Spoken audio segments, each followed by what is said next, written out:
everyone. Good evening, everyone. Thank you very much for taking the time to join our education meeting tonight. I'm here in absence of Ms. Valerie Cook-Henry. She had a family emergency that she had to take care of, so I'll be leading the meeting tonight. Tonight we are going to, I'm sorry, I'm just pulling her notes up, sorry about that.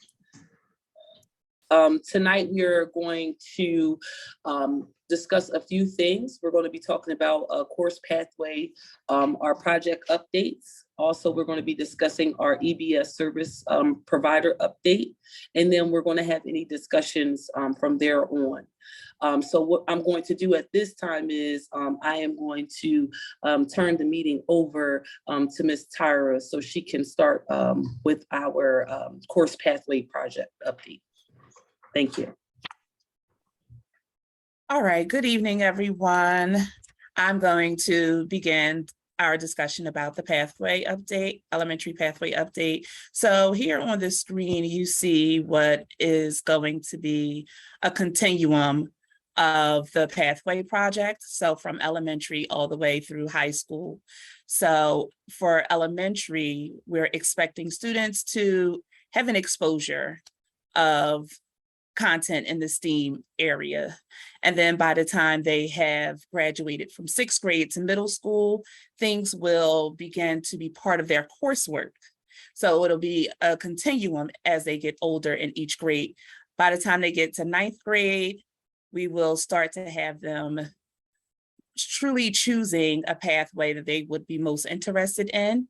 And then by the time they get to 10th grade through 12th grade, they will definitely have courses that will be differentiated specifically for the pathway that they have chosen. But from elementary all the way through, it'll be a continuum and students will be exposed in more depth each year. Next slide, please.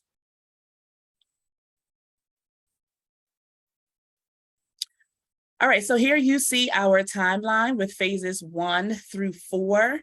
So we have already met twice. So in the first phase, when we met in March, we talked about what do we already offer in the area of STEAM in our elementary schools. So we talked about different after-school activities, other programs. The specialists also joined us in that meeting and talked about the different choirs that we have in William Penn. There's 2 different choirs at 2 different schools, 2 choirs at 2 different schools, as well as the instruments that students are able to play and the art opportunities, as well as some other programs. We also talked about the grows of what we already have. We'll talk about that a little bit more on the next slide. But in our second meeting at the end of March, we looked at some best practices and the standards of what's expected of us through this pathway project, as well as some examples of things that are already occurring. So our next phase, phase 3, we will be looking for some feedback and finalizing the recommendations. And that's when we'll also be inviting community members to join us for their input as well. And in the, sorry, I kind of got in my way. And in phase 4, through the summer and beginning of fall, we will definitely solidify after we have put everything together to discuss and make final decisions about implementation. Next slide, please. All right, so this goes back a little bit more of what I already talked about in our very first meeting in phase 1. And we talked about the glows and grows of what's already offered in William Penn School District in our K-6 elementary schools. So we talked about 2 schools offering choir, and then we have programs like Amazon Engineers, as well as dancing classrooms. But the grows of those offerings is that we don't have the opportunity to have those types of programs in all 8 of our elementary schools. So it's not equitable offerings. Also, the resources that different specialists have are not the same. And also with specialists needing to travel to different schools, it's not always as easy to have those same offerings at different schools throughout the school district. All right. All right, so now I want to talk a little bit about phase 2. So thank you, Octavia, for getting us kicked off. And so taking some of those glows and grows of our current state, we started thinking about, all right, what are some action steps that we need to take as a committee as we begin developing recommendations? And so as Octavia alluded to, is there's some things that we can do to standardize the programming across the districts, build some systems to make sure that we create some equity and also resource allocation. So are there some things that we can do on a district level that will allow schools to offer these to all students without them having to allocate their specific school level resources to STEAM career exploration? The second part of that is the standards piece. So like, what does the finish line look like? And the Department of Education has outlined what this looks like in their career standards benchmarks. So we actually are evaluated, each school and our district is evaluated by our career standards benchmark as a part of our Future Ready number. Some of you are already familiar with that. Usually we're talking about like PSSA numbers and things of that nature, but there is actually a career benchmark number as well. And so as we go and make these recommendations, thinking about where we are and where we're going to go, we want to make sure that the final product is going to be aligned to those standards. And those standards include 4 key areas. The first being career awareness and preparation, career acquisition, career retention and advancement, and entrepreneurship. And when you hear those words, you might not necessarily say like, okay, what does that have to do with elementary kids? But the state has provided some really specific guidance on like, what does that look like for a 7-year-old, right? And how do we capture that? And what are some of the experiences that we need to be exposing students to? And so I've linked the guidance that the state has provided. But we're going to use both our action steps around what we need to do as a district to what the state expects us to do to build out in phase 3. So we'll talk about that on the next slide. So phase 3 is next. We're actually, as you can see, when you look at the dates, we're meeting again tomorrow as a team, and we're going to be talking about, okay, based on us saying we need to build these district-wide systems, what does that exactly look like? All right, how do we evaluate that? What is the timeline? What is the financial implications of these decisions? And so really getting into the specifics. We know what the goal is, but what does that specifically look like?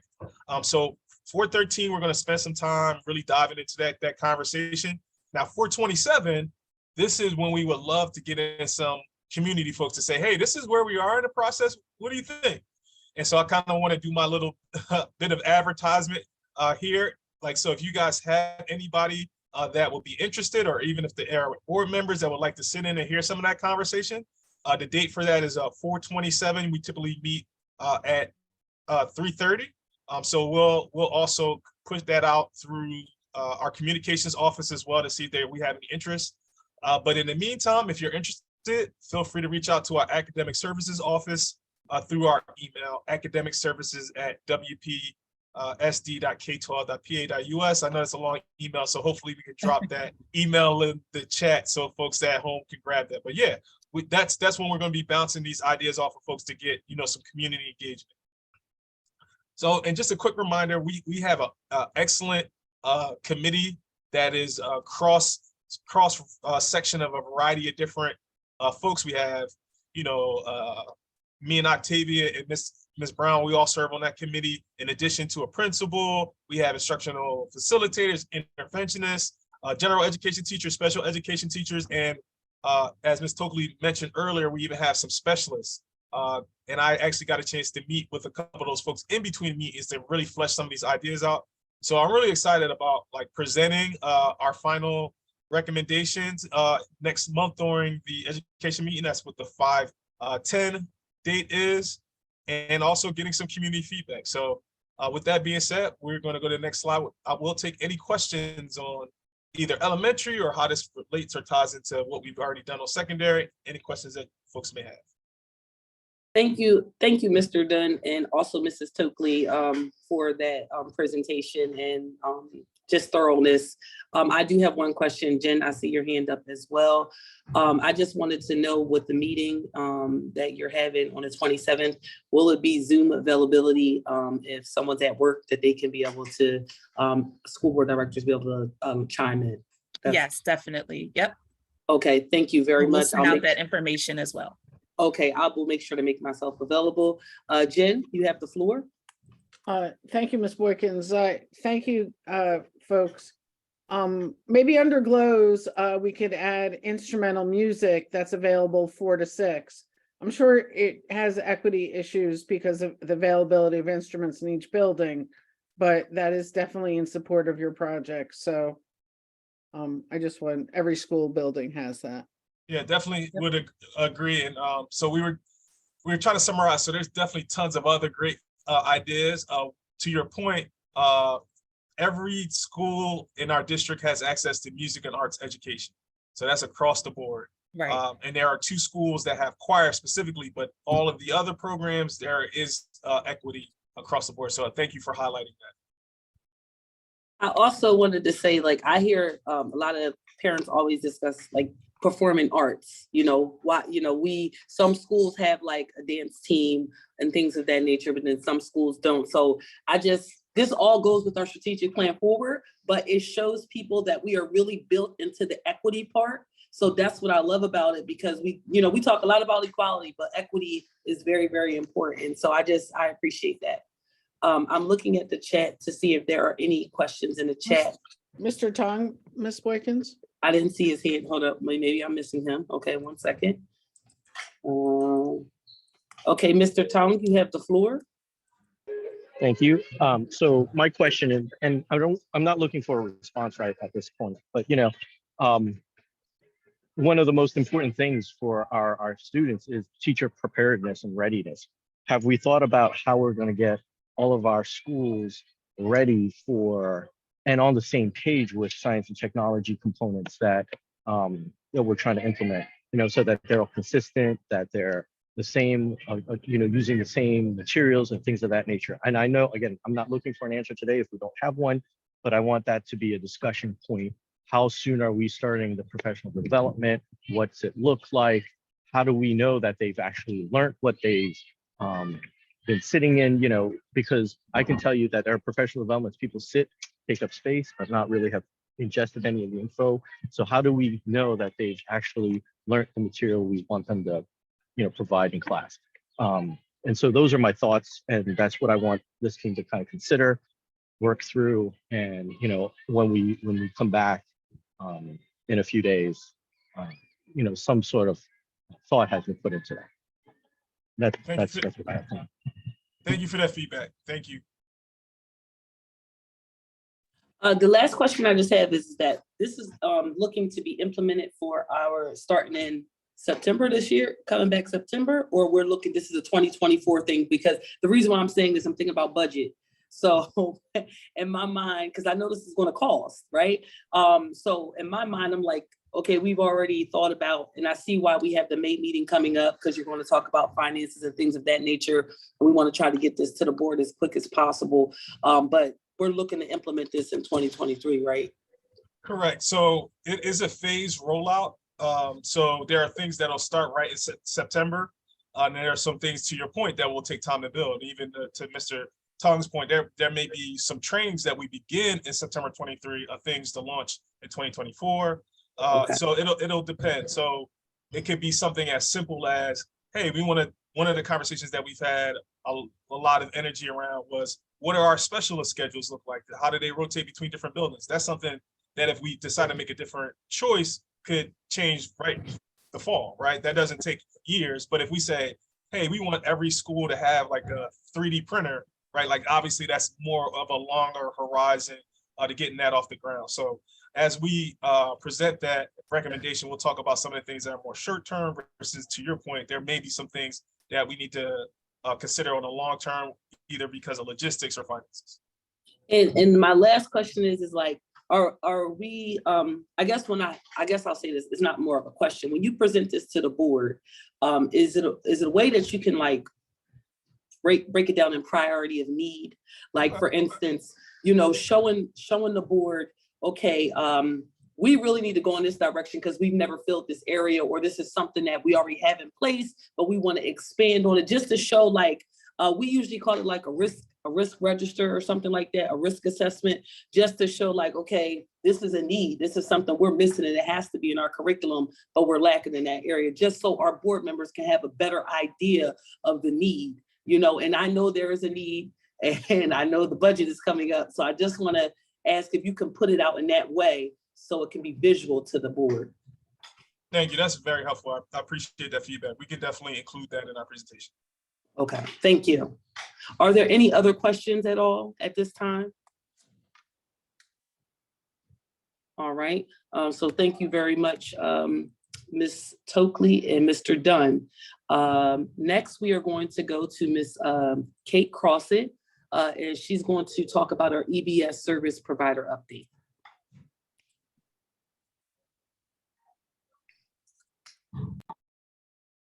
Thank you so much.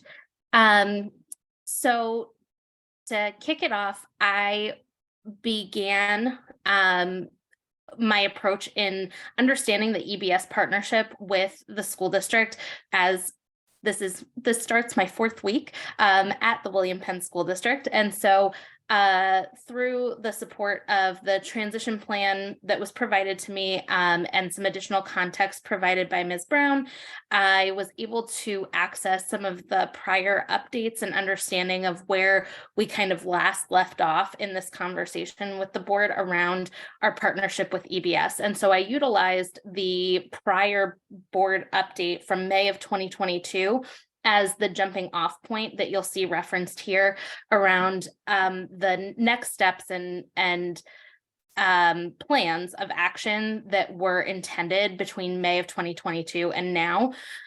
What you will see here, these have primarily driven with alignment to my other priorities, the action steps that I've taken thus far in my onboarding. So you will see the 5 conclusions there, and then what I have garnished from my listening tours and review of all of the documentation around whether this particular action step has had evidence to substantiate that something has happened toward that, or whether it has not. And based on that, then the 3rd column, you'll see next step recommended in response. Those are my next steps that I am undertaking within the next approximate, month or so. And so, as you can see, I've been prioritizing the visits to individual programs, and you'll see more about that on the next slide. But I also had a very meaningful check-in with the 2 EBS supervisors last week in order to just understand the lay of the land, especially as far as the intentions of the program up front and kind of how it has evolved, and our response to that moving forward. As Ms. Brown and my team have discussed, EBS has been really helpful in helping us to staff some specific vacancies, but the staffing has also been inconsistent, not necessarily by any fault of their own. It's more of a, the nationwide problem that we're seeing across school systems and mental health systems. But we do want to make sure that they understand that the consistency in staffing is a huge priority for us, because it is so important for the mental health initiatives that we are trying to support for our students. And so I will be following up with the visits to the other programs that I have not been to yet by, that says April 20th, it'll actually be by April 24th. And then we will be continuing this conversation around the collaboration between the special education team and the student services team. We have a meeting scheduled to discuss this internally around our plans for the integration of potentially or overlap between our Panorama rollout as well as the current data that we do have from EBS. Currently, only one of our programs, one of our schools with an EBS program has consistent measurable data that we can gain understanding about the effectiveness of our program for our students at this time. And so that needs to change, but there's still some learning that I need to do about what the root cause of that is and what the change management needs to look like for that. We can go to the next slide. So the visits to Walnut Elementary have happened so far, once with myself and Principal Williams, and then with Principal Williams, myself, and Megan Monahan from EBS. Ninth Grade Academy, I visited yesterday for a short period of time without Megan, but I'll be revisiting the Ninth Grade Academy along with the middle school and the high school program on April 24th. As I mentioned on that previous slide, that needed to be updated based on some scheduling conflicts. So within the next 2 weeks, we will have much more data about that, K through 12 landscape, as opposed to just the deep dive that I've done in the elementary landscape so far. And then going back to the topic that I mentioned earlier around the staffing, we know that best practice for all children, not just children who have emotional support needs, is to have consistent adult, specifically teacher impact, but the social workers, the registered behavior technicians, and the mental health interventionists are as integral as their teachers often when we are working on behavior modification and actually teaching the emotional supports and coping skills for our students. And so I did highlight in green the specific vacancies that exist currently. That does not capture all of the turnover that has happened throughout the year. That it has been a little bit of a tumultuous effort with a few key players that have been staffed through the entirety of the school year. So we are going to continue to uncover what the potential issues are there and other levers that we could possibly pull to ensure that these positions are prioritized to the greatest degree possible.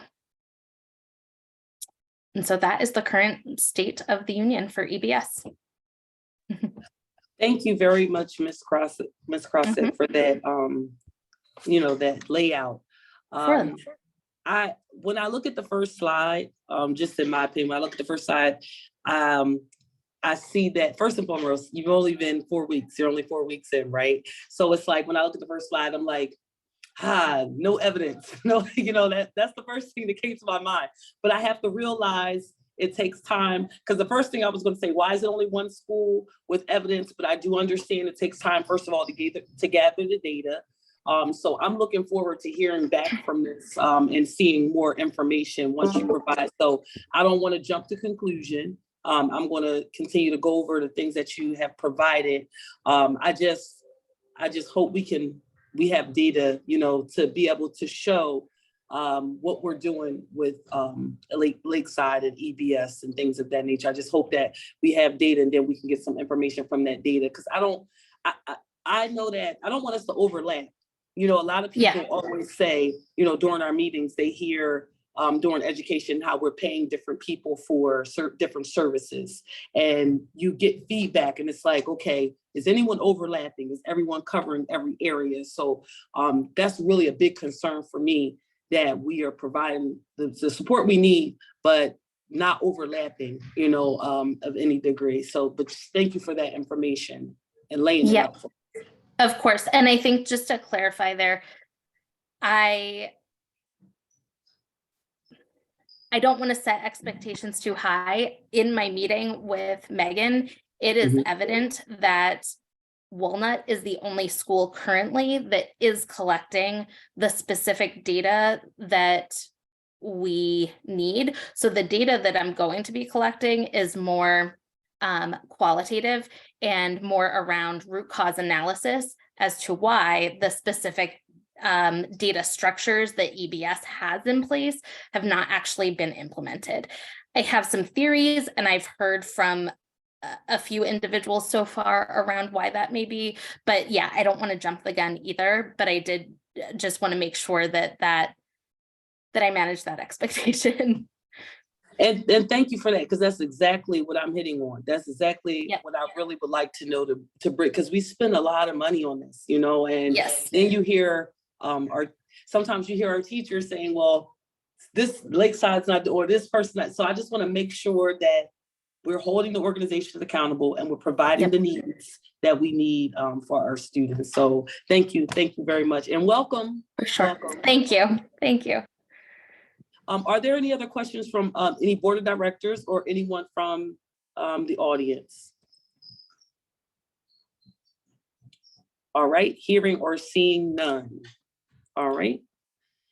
Thank you very much. So at this time, it just says discussion. I just want to make sure she didn't have anything else on here.